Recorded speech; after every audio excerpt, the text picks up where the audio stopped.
So we make up the other half of the National Science Foundation Research Experience for Undergraduates program with Lawrence Technological University and Michigan State University. And today we're going to be talking about our self-driving algorithms.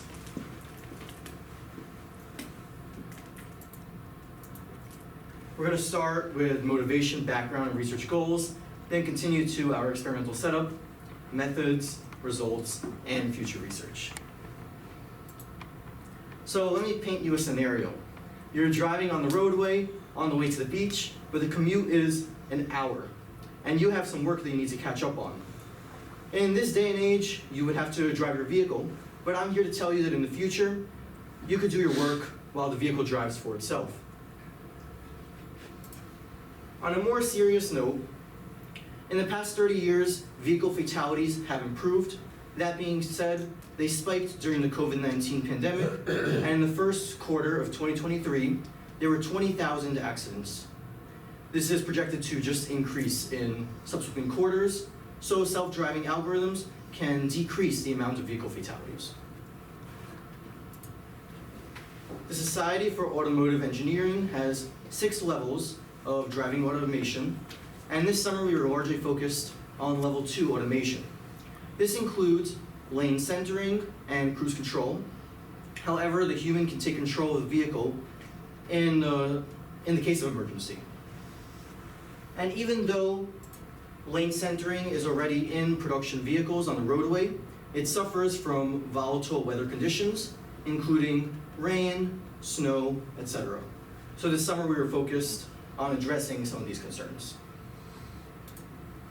Additionally, last year's REU hesitated on using deep learning for 2 reasons. Number 1, very slow processing speeds, and number 2, overfitting, but we're here to tell you that we use deep learning successfully. So let's go back to the scenario where you're driving on the highway on the way to the beach. You may be wondering, how exactly does this algorithm work? Well, it all comes down to the architecture, which consists of perception, localizer, and decision-making. In this substack, perception is how the vehicle orients itself relative to its surroundings, and decision-making is how the vehicle actually navigates. The localizer is the binding force between these 2 units, and it could be GPS, LiDAR, or camera-based. We used a camera-based model, so it has a continuous image acquisition, and you have to do pre-processing on the images. So in past literature, median blurring and Gaussian blurring have been 2 image smoothing techniques that have been implemented. And inverse perspective mapping is how they have mapped pixels from a forward-facing image to a top-down image. This is what it looks like. Additionally, you could use deep learning either in the form of a convolutional neural network or a long short-term memory network to change the image to a more readable format. This is an example convolutional neural network, which has an input and output layer and 2 convolutional and pooling layers. The catch is that the convolutional and pooling layers are solely for the computer to extract relevant outputs, but they don't actually matter for the driving portion of the algorithm. Last year's REU had 3 vehicle steering methods, the first being spring method center approximation, which finds the center of the lane as well as where the vehicle is in the lane and uses spring physics to bounce the vehicle back to where it needs to be. As well as shifted line following, which looks for the right line or lane line, and then displaces the vehicle a certain number of units to the left. And finally, blob detection, which looks for colors on either sides of the vehicle and orients the vehicle toward the middle. But in previous literature, end-to-end deep learning has been used as well. Also, object detection is of paramount importance. So if an object appears in front of the vehicle, then the vehicle can stop or move around the object. This is a cone detection that we used in our other project, but in this project we were more concerned with red line detection, because our course had a red line which signifies where the lane started and ended. So with all that being said, our research goals were, 1, to develop a robust lane following algorithm in adverse weather conditions, and 2, to compare classical and deep learning methods. This is our experimental setup. Here we have our track, which has variable turn radius, narrow lines, cracks, potholes, and in general, a very jagged surface, as well as shadows depending on the time of day. And a starting marker pictured in red in 2 different locations for the inner and outer lane. This is our autonomous campus transport Active 2 vehicle. It's a modified Polaris Gemmy 2 electric vehicle, sponsored by Mobis with a drive-by-wire system, forward-facing camera, onboard Ubuntu Linux computers, and it's ROS compatible. And now Matt will be talking you through our methods. So, now you know what problem we're trying to solve, let's get into actually how we tried to solve it. So we had generally 2 approaches. We had a hybrid model, which was a mix of deep learning and classical algorithms, and then we had a pure end-to-end deep learning model. The hybrid model would process an image with a combination of computer vision techniques and a deep learning model, which we will discuss later, and then we would use a purely classical algorithm to drive the vehicle in the lane. This is what our code architecture looks like. It's a big mess. Let me draw your attention down to the bottom where we can see a red detect node, which we used for gathering data, which one of my group mates will talk about later, and then follow line Q, which would just project to the actual vehicle itself and have it drive. So, for the pre-processing, we would crop the image, blur the image, and then we would resize it to 200 by 200. This was resized to 200 by 200 to be passed into the model, so that the model would be able to run faster. This does lose a little bit of information, but again, one of my other group mates will talk about that later. Then we'd resize it back to 500 by 500 to make it easier to work with the actual algorithm. This is what the output of all that pre-processing looks like. As you can see, the lines are fairly clear. There's a bit of jaggedness on the outside lane, but overall it is fairly clear for such a chaotic track scenario. Then we go into the actual algorithm itself. We used probabilistic queue lines in order to detect where the lane lines were from our pre-processing. We set it up so that it would not accept lines over a certain length, would merge lines with a gap of less than 4 pixels, and then we would filter out lines that were too extreme of slope. Then we split the lines into left and right groups, filtering out short lines only on the right side to deal with a certain issue we had on the inside lane with that super sharp turn on the bottom left that you saw. And then we would calculate the center of the lane based off of the center of each of the, calculate the center of the lane based off of the center of each of the lines. We would take each of the lines on the left and the right, calculate the center of those lines, and then calculate the center of the left, center of the right, and the center of those centers was where we would deem the center of the lane, and we would drive towards that. We would limit the change from the last time step, so we could only move less than 80 pixels away from our last time step, I believe was the value. This was done in order to effectively just limit random noise from destroying the calculations. This produced this image that you can see up on the right, where the red is where the camera center is, the cyan is where the camera has calculated the left lane, the yellow is where the camera has calculated the right lane. Magenta are long lines on the right side that we will actually use for calculation. Blue lines are the rest of the detected hue lines. And then green is where we're going to drive towards. It's a little bit left of the center of the camera, so we're going to turn a little bit left with this projection. This is stuff that I've already gone over, but we would calculate the yaw rate based off of the comparison of the center of the camera and the center of our camera. Oh, hang on a second. We would push this onto a buffer, calculate the average of the buffer, and then steer the vehicle a little bit smoother and a little bit less extreme steering if we just took that calculation, that calculated yaw rate we had on that one image.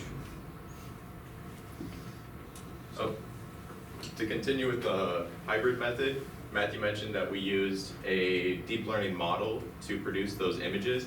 What we ended up using was an image segmentation model. So the reason that we went with the model in the first place was because weather conditions in Michigan are so dynamic.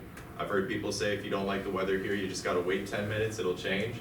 So sometimes it's sunny, sometimes it's rainy, sometimes it's cloudy. We can't just use a blanket method to get our images right every time, so we use deep learning. I want to talk about image classification versus segmentation. I'll use the mouse here.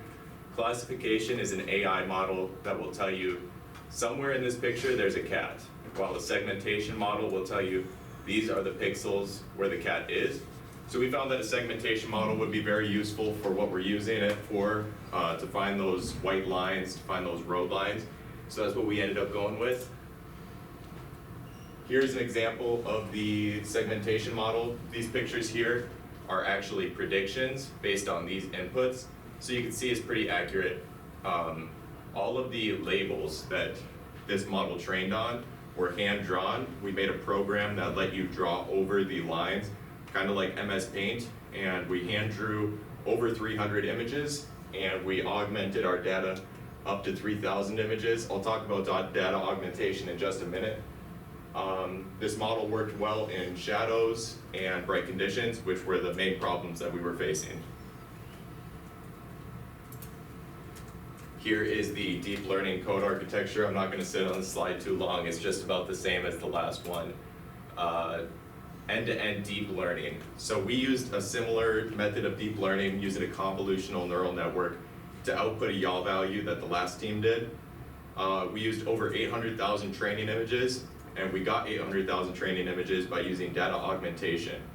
Data augmentation is what you're seeing happening right here, where we take our original image, enlarge it, and then we randomly crop it back down, and you can see we end up with an entirely new image. And to the AI, these two images are similar but unique, so it's able to train differently on both and use them as essentially a new image. So this is one of the methods of data augmentation. Another method would be to flip over an axis or maybe change the brightness or the contrast, and the AI will see it as a new image.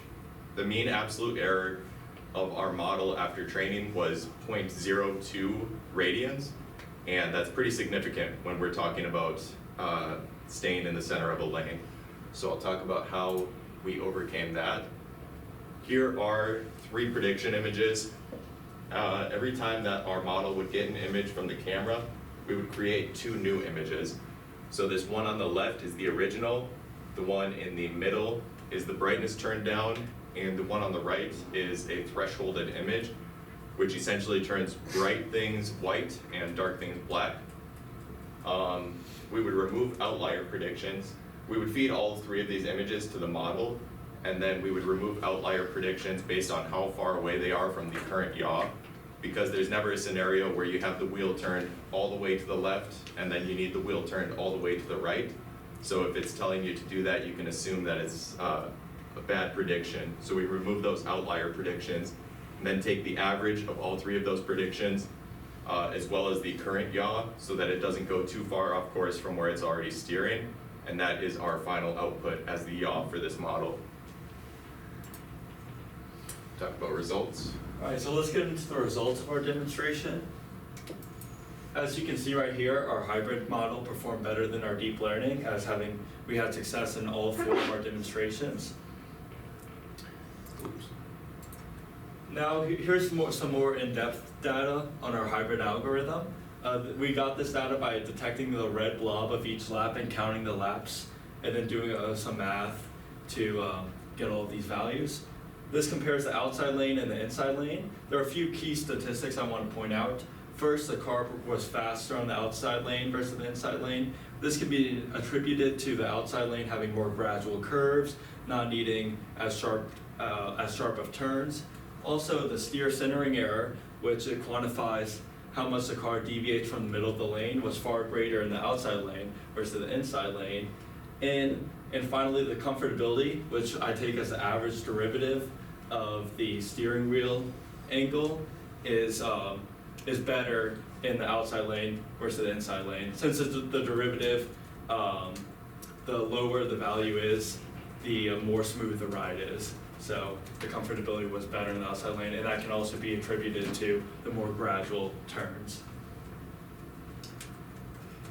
Let's get into a couple of reasons for why our programs failed sometimes. First, sudden change of lighting conditions. When the weather would suddenly change, as Jack talked about. Our image segmentation model could not, sometimes would not adapt fast enough. Also, we had a lack of error correction data. We wanted to get more data that would teach the car how to recenter itself if it gets off course a little bit. We didn't have time to collect all of that.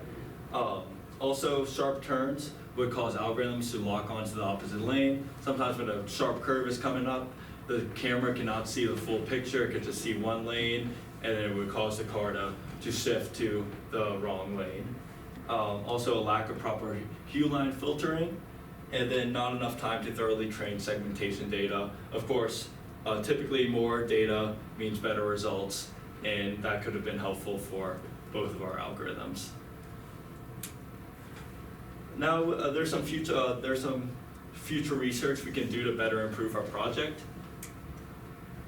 First, we're interested in the idea of a controller between the classical and deep learning models that where the computer runs both models and then takes whichever one has been performing better at the time. It creates some confidence score for both of them and then can switch dynamically between them.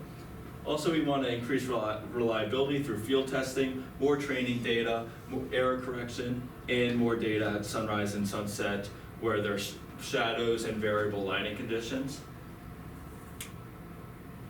Also, we want to expand this to night compatibility, so these algorithms can work outside of day hours. And then we want to explore recursive convolutional neural networks and also unsupervised training for the segmentation model. Here are some references we have. And that's it. Any questions? I have a question.